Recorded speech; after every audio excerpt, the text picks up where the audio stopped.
நம்முடைய வாழ்க்கை.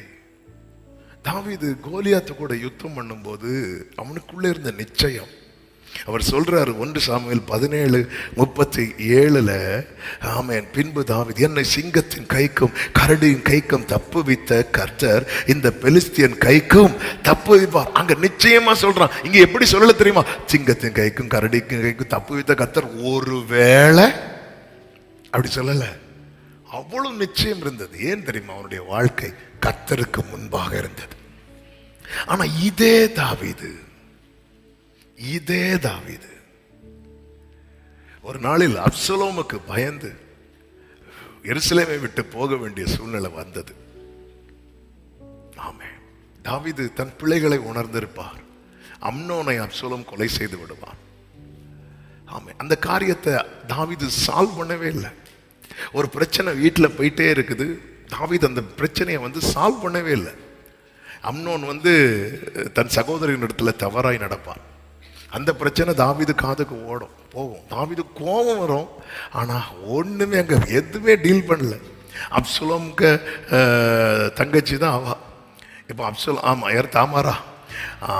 அப்சலோம் சுபாவம் தாவீதுக்கு தெரியும். அப்போ இது ஒரு பெரிய பிரச்சனையில் போய் முடிய போகுது. ஆனா வேற வெளி மேட்டர்ல எல்லாம் ரொம்ப டீல் பண்ணிட்டு இருந்தாரு. பெரிய பிரச்சனை என்ன அவர் சால்வ் பண்ணுவார். ஆனா இந்த மேட்டர் அவருடைய விட்டாரு. அவர் கோபப்படுவார், விட்டுருவார். அதாவது சில காரியத்தை நம்ம லேஸ்ல விட்டுருவோம் தெரியுமா? அது நமக்கு நாளைக்கு எங்கேயாவது பாதிக்கும்.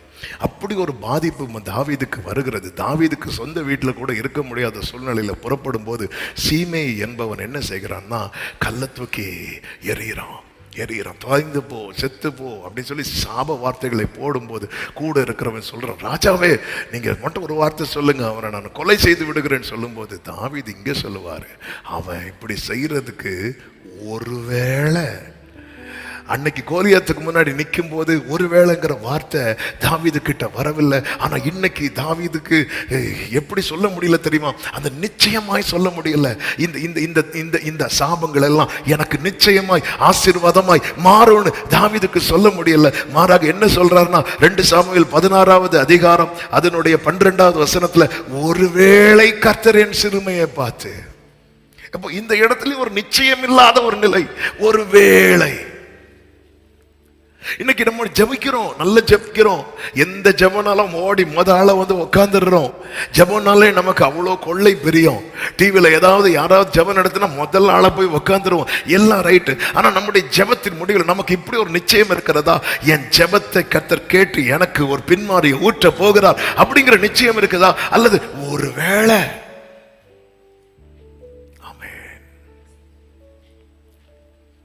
அப்ப நம்ம திருத்த வேண்டியது ஜெபத்தை அல்ல, ஜெபிக்கிறவரை. ஹல்லேலூயா, ஆமென். நீங்க யூடியூப் சும்மா தட்டினாலே போதும். நீங்க இப்படி ஜெபம் பண்ணா இத்தனை ஆசீர்வாதம் வரும். அது என்ன ஜெபம்பா?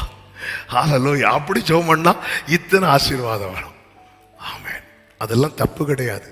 ஆனா யார் ஜெபம் பண்ணா அத்தனை ஆசீர்வாதம் வரும் மேட்டர் இருக்கு. ஹல்லேலூயா.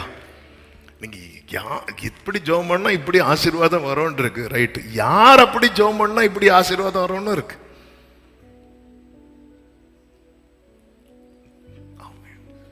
ஐயோ, இவங்க பண்ண ஜெபத்துக்கு எல்லாம் இவங்க எங்க போயிருக்கணும் தெரியுமா?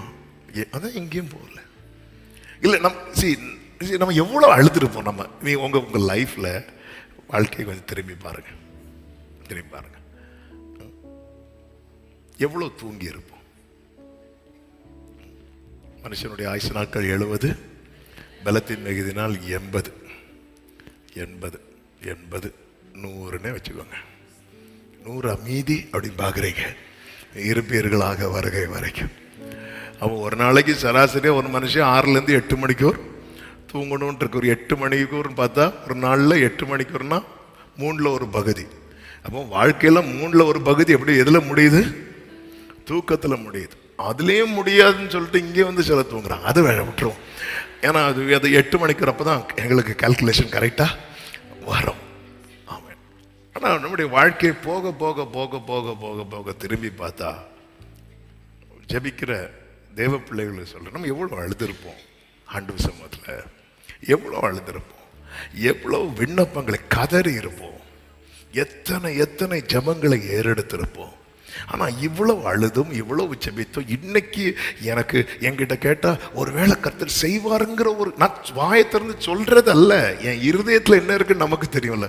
ஒருவேளை கர்த்தர் இதை வாய்க்க பண்ணுவாருங்கிற நிலையில் தான் இருந்து கொண்டு இருக்கிறேனே தவிர, நிச்சயமாய் கர்த்தர் என் வாக்கின்படியே அன்றி மழையை பெய்ய விட மாட்டார் என்கிற அந்த நிச்சயம் என்கிற நிலைக்குள்ள போக முடியலைன்னா அங்க நான் சரி செய்ய வேண்டியது என் ஜெபத்தை அல்ல, என்னுடைய வாழ்க்கையை.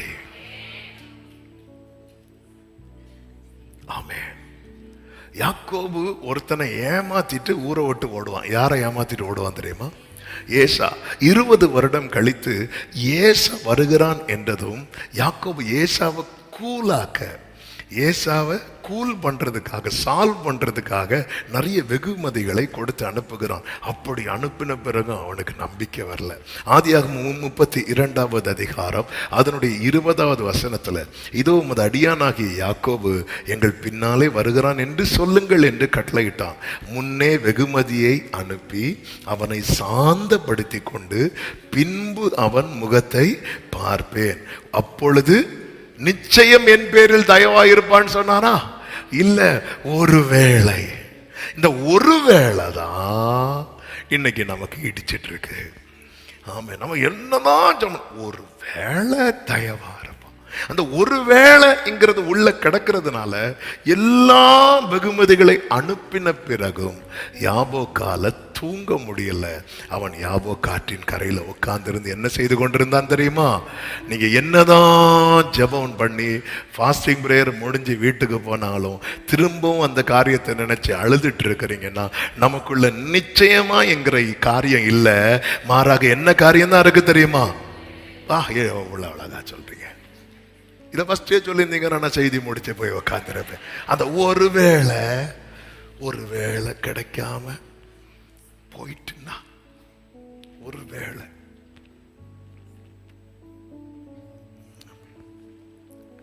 கர்த்தருக்கு முன்பாக நம்முடைய வாழ்க்கையை வைக்கிறது மாதிரி இருக்கான். சும்மா வைக்கவும் முடியாது, வைக்க கூடாது.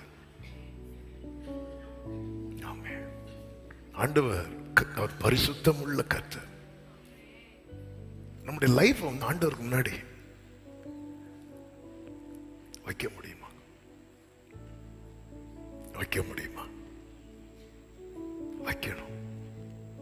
நம்ம அப்படி வைக்கிற ஒரு நிலைமைக்கு நம்ம வந்துட்டோம்னு வைக்கல. எலியா வாழ்க்கை அப்படி இருந்ததுனால எலியா அந்த ஒரு மனுஷனை நிறுத்தி அந்த பட்டணமே கர்த்தரே தெய்வம் என்று சொல்லும்படிக்கு கர்த்தர் கிரியை செய்தார். அந்த ஒரு மனுஷனுடைய ஜெபத்தினால அந்த பட்டணமே மழையினாலே ஆசீர்வதிக்கப்பட்டார்கள். அந்த ஒரே மனுஷனால அந்த பட்டணத்தில் இருக்கிற அத்தனை பாகால் தீர்க்கதரிசிகள் வெட்டப்பட்டு விழுந்தார்கள். ஒருவனுடைய வாழ்க்கை கர்த்தருக்கு முன்பாக வைப்பதற்கு ஏதுவாய் உகந்ததாய் இருக்குமானால் அவன் நிமித்தம் அந்த குடும்பத்தில் எவ்வளவு பெரிய விடுதலை தெரியுமா? எவ்வளவு பெரிய ரட்சிப்பு தெரியுமா? அந்நிய வல்லமைக்கு உள்ள நிக்க முடியுமா? சத்துரு கிரியைக்கு உள்ள நிக்க முடியுமா? யாக்கோவுக்கு விரோதமான மந்திரம் இல்லை. அந்த ஒரு பேரை வச்சுதான் அங்க சொல்றாரு, ஒரு பேரை வச்சுதானே சொல்றாரு. யாக்கோவுக்கு விரோதமான ஒரு கூட்டம் ஜனங்களை சபிக்கும்படியாக தான் வந்து நிற்கும் போது ஒரே ஒரு பெயரை முன்வைக்கிறார். யாக்கோவுக்கு விரோதமான மந்திரம் இல்லை, இஸ்ரவேலுக்கு விரோதமான குறி சொல்லுதல் இல்லை. ஏன் யாக்கோபே சொல்லி முடிக்க வேண்டியதானே? இல்லை, இந்த யாக்கோபு இஸ்ரவேலாய் மாறுவதற்கு தன்னை ஒப்பு கொடுத்திருக்கிறார், தன்னை ஒப்பு கொடுத்திருக்கிறார். இங்க இரவு முழுவதும் யாக்கோபு கண்ணீர் விட்டு அழுததெல்லாம் சாத்தியமானதுக்கு காரணம் என்ன தெரியுமா? அவன் தன்னை யாக்கோபு என்று ஒப்பு கொடுக்கிறான். நான் யாக்கோபு ஆண்டவரே, நான் ஏமாத்துறவன்பா, நான் எங்க அண்ணனை ஏமாத்தினேன், எங்க அப்பாவை ஏமாத்தினேன். ஆமென். நான் யாக்கோபு. நீ யாரு? நான் யாக்கோபு. ஹல்லேலூயா.